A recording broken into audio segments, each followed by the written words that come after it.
ரூபாய் 48.5 கோடி வளர்ச்சி திட்டங்கள் அமைச்சர் சுவாமிநாதன் மற்றும் கயல்விழி தொடங்கி வைத்தனர்.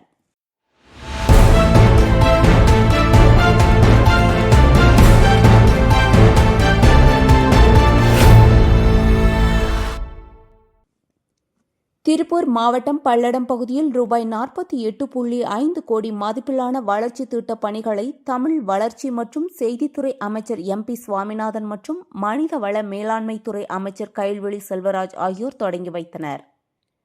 ரூபாய் 3.5 கோடி மதிப்பில் அரசு மருத்துவமனையில் புதிய மகப்பேறு மற்றும் குழந்தைகள் நலப்பிரிவு கட்டிடம் அமைக்கும் பணியும், ரூபாய் 45 கோடி மதிப்பில் பல்லடம் பொள்ளாச்சி சாலை 4 வழியாக விரிவாக்கும் பணி ஆகியவற்றை துவக்கி வைத்தனர். பின்னர் அமைச்சர் சுவாமிநாதன் முதல்வர் ஸ்டாலின் தலைமையில் மக்கள் நலத்திட்டங்கள் விரிவாக நிறைவேற்றப்படும் என்றும் தெரிவித்தார். செய்தியாளர் அர்ஜுன்ராஜ்.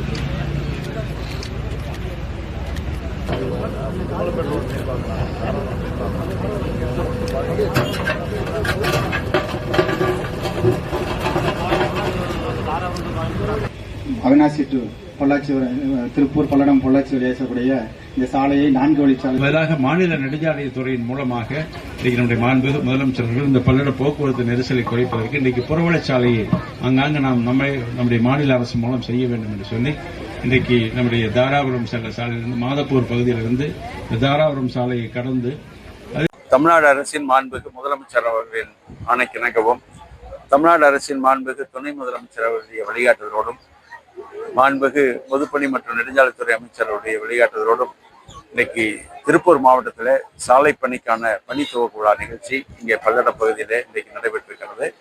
இதில் பல்லடத்திலிருந்து பொள்ளாச்சி செல்லக்கூடிய சாலை ஏறத்தாழ திருப்பூர் மாவட்டத்தினுடைய எல்லை வரை 7 கிலோமீட்டர் சாலை இன்னைக்கு 2 வழிச்சாலையாக இருந்து இந்த மாநில நெடுஞ்சாலையை 4 வழிச்சாலையாக இன்னைக்கு தரம் வைத்ததற்கு, இன்னைக்கு சாலையும் புதிய சாலையாக அமைப்பதற்கும் இன்னைக்கு பணி துவக்கலாம் 45 கோடி ரூபாய்க்கான தொகை ஒதுக்கீடு செய்யப்பட்டு இன்னைக்கு ஒப்பந்த புள்ளி கோரி இன்னைக்கு இந்த பணி துவங்கிறது. ஏற்கனவே இருக்கிறது 2 வழிச்சாலை, இப்பொழுது 4 வழிச்சாலை. ஏற்கனவே கோவை மாவட்டத்தை பொறுத்தளவு பொள்ளாச்சி வரை அது சாலை பணிகள் முடிவுட்டு விட்டது, 4 வழிச்சாலை. எனவே இந்த 7 கிலோமீட்டர் சாலை அமைகிற பொழுது போக்குவரத்து தங்குதடையின்றி பொள்ளாச்சிக்கு